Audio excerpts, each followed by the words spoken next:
The Tennessee football news has shocked the world. I never expected Nico to jump ship, and I never saw any of this happening. In terms of Tennessee football for 2025, we all expected Nico to be the starter, for him to probably lead them back to the playoff, and to go off to the NFL. In 2026, we were probably going to be talking about the quarterback battle that would go on between George McIntyre, Jake Merklinger, and Faison Brandon, and maybe whoever else Josh Heupel decided to bring in.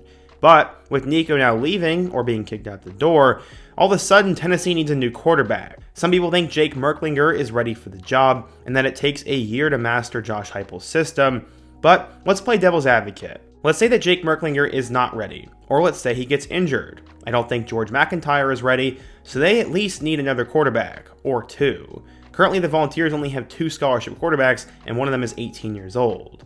Today, I'm going to talk about 8 potential quarterbacks that Tennessee should go after, even though technically none of them have entered the portal yet.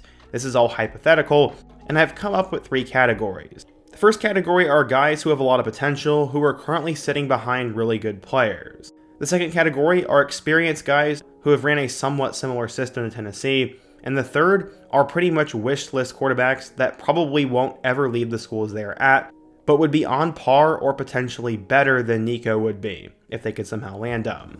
We're going to talk about 8 different guys today, but before we get started, if you're a big fan of college football, be sure to subscribe to the channel, leave a like if you support today's video, and let me know what player, team, topic, or situation I can cover next. Now let's get started and talk about 8 potential transfer quarterbacks for Tennessee. Okay, so the first guy I want to talk about is in that first tier of quarterbacks who are currently backups at high-profile schools, and it's Lincoln Kienholz. He's pretty much been in all of my transfer portal quarterback videos, as I truly believe this guy's talent is currently being wasted. Kienholz ended up coming out of Pierce, South Dakota, and blew up into one of the most exciting recruits in the class of 2023. He ended up becoming the best quarterback in high school history in South Dakota, throwing for 3,400 yards and 46 touchdowns as a senior, to go along with 1,500 yards and 24 touchdowns on the ground. He decided to flip from Washington to Ohio State, and Kienholz would actually play significant action his freshman year as he was thrown into their Cotton Bowl game against Mizzou. It was obvious he was not ready for that moment, and he ended up struggling a bit, but then last year he sat on the bench as Ohio State brought in Aaron Nolan, Julian Sayin, and Tavian St. Clair. Kienholz is super athletic, has been learning in a really good quarterback system at Ohio State, had good mentors in Kyle McCord and Will Howard, and I think has a rocket of an arm and could do really well in the right system.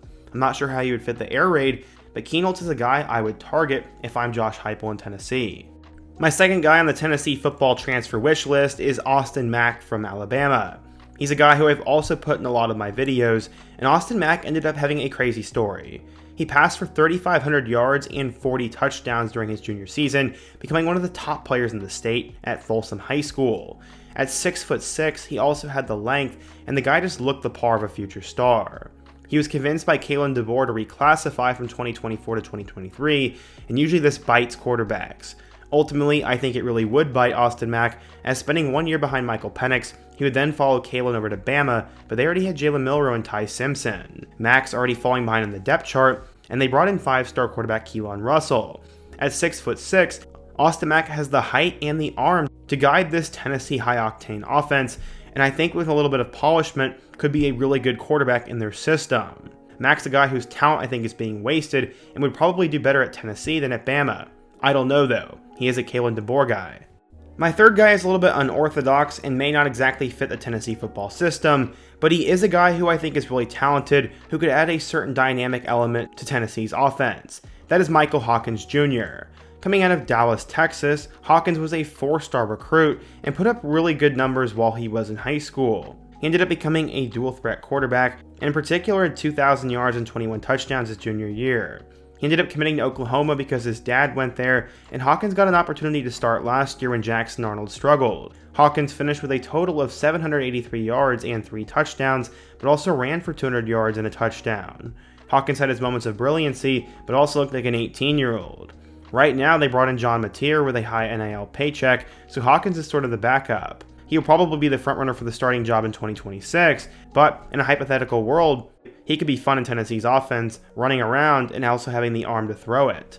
Our last guy in the first category of backup at big-time school is Austin Novosad. You've heard his name many times in my videos as well, as I do tend to cling on to certain players. I've been following Novosad for quite some time, as coming out of Dripping Springs High School in Texas, the guy put up big numbers and absolutely blew up at the Elite 11.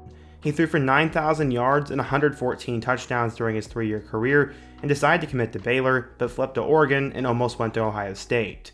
Novosad was a 4-star and has been a backup now in Eugene for 2 years. People claim that he could start at Oregon this year, but I have not seen that anywhere, and there's no way they aren't going with Dante Moore. Moore has been groomed to be the guy, and honestly is probably a little bit more talented than he is. Novosad is a dang good player though, has a rocket for an arm, and could be a lot of fun in Tennessee's offense. He may have a little bit more experience than Merklinger, and in a hypothetical world, it'd be cool to see Novosad out in Rocky Top. Our next tier is players who are sort of at the tail end of their career, but have played in similar style of offenses, and would maybe get a chance to play at Tennessee. The first guy is Mikey Keene. Coming out of high school, Mikey Keene was only a 3-star recruit, and was never exactly seen as the future of any sort of program. But Keene would end up going to UCF for 2 years, where he threw for 1,700 yards and 17 touchdowns as a freshman. Ultimately, he would transfer to Fresno State in 2023, and he'd have a good season. He threw for 3,000 yards and 24 touchdowns, and then ended up having 2,900 yards and 18 touchdowns last year. Do the math. That's nearly 6,000 yards and over 40 touchdowns in 2 seasons as a starter, and I'm pretty sure he played in an air raid style of offense. He would potentially be used to slinging the ball, has a lot of experience, and has played and succeeded at 2 programs. It's a little bit of a shot in the dark because he's at Michigan, but they're already going to move forward with Bryce Underwood, and if that falls apart, they're going to go at Jaden Davis or Davis Warren. I think Mikey Keene's the odd man out there. It's also worth noting that Josh Heupel was at UCF in 2020, and Keene arrived in 2021, so there could already be a connection. Another guy similar to Keene, but who was a little bit more successful, is Chandler Morris. Coming out of the state of Texas, he was the son of the legendary head coach Chad Morris, who was at Arkansas and a couple of other places, and Chandler became a 4-star and went to Oklahoma. There was some drama to him, but eventually he got cleared to play at TCU back in 2022, and ended up getting hurt and lost the job to Max Duggan, and it was sort of a blessing in disguise for the Horned Frog. Morris, though, would end up taking over once again in 2023, throwing for 1,500 yards and 12 touchdowns. In 2024 at North Texas, in an air raid style of offense, Morris ended up throwing for 3,774 yards and 31 touchdowns. He decided to commit to Virginia in the 2025 transfer portal, but they don't have the same kind of weapons or resources or hype that Tennessee does. Morris brings experience from 3 different programs and is coming off one of the top seasons in college football last year. He immediately probably would walk in and be the starter at Tennessee and could actually be pretty good. That is very far-fetched though, and leaving Virginia would be tough. Okay, so the last tier is guys who I consider wish list players who I would love to see in the Tennessee offense and are already established and have a lot of hype for 2025. But again, it's an extreme pipe dream they'd ever go there unless some sort of crazy NIL deal or crazy saga happened, and it would probably be frowned upon at this point. The first one is Baron Morton. Coming out of high school, Baron Morton was a 4-star recruit and was seen as the next big thing while he was at Texas Tech. Baron has played a couple of years now, starting in both 2022 and 2023, but he really blew up in 2024 at the Red Raiders. This past season, Morton threw the ball nearly 500 times, completed 63% of his passes, and had 3,300 yards with 27 touchdowns and 8 picks. This guy is not mobile, as he had minus 22 rushing yards, and part of me thinks he'd be a perfect gunslinger for Tennessee's offense. Morton already has 3 years of starting experience, has a cannon for an arm, has shown to be successful, and definitely could use a jump, as currently I don't know if he's supposed to be drafted or could be a late round pick, but if he went to Tennessee, his stock could go through the roof. Again, this is all hypothetical, and I don't think it'll ever happen. Alright, so my final hypothetical guy is Josh Hoover.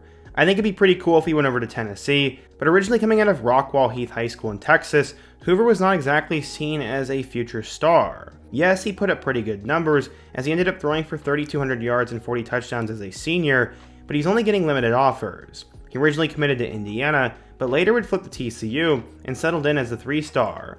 Hoover saw a little bit of action towards the end of 2023 as he took over for an injured player, but getting the start in 2024, he completely went under the radar. What did Hoover do? Well, he was near the top of college football, throwing for 3,949 yards and 27 touchdowns with 4 more scores on the ground. Hoover had a high-octane explosive offense, put up pretty ridiculous numbers, and now has roughly a year and a half of starting experience. Hoover is still going under the radar in my eyes, and he's not being talked about a whole lot, but in Tennessee's offense, I think he would absolutely thrive, and it'd be a lot of fun to see him play there. Again, it won't happen, but hypothetically, Josh Hoover would be great. So yeah, today I talked about 8 guys who could hypothetically transfer to Tennessee, but again, there are a lot of limitations. Some of these guys don't want to leave. I don't think SEC players can transfer to another SEC program at this point in the year, and some of them would never give up the spots and the loyalty they already have. But Tennessee's going to have to find a way to get someone. Who do you think they'll get? Be sure to let me know down in the comment section below. Let me know if you think any of these guys would be a good fit, and also let me know what topic I should do next. Also, before you go, don't forget to leave a like, subscribe if you're new, and check out one of the videos on the end screen. Hope to see you guys again soon, but until next time, peace.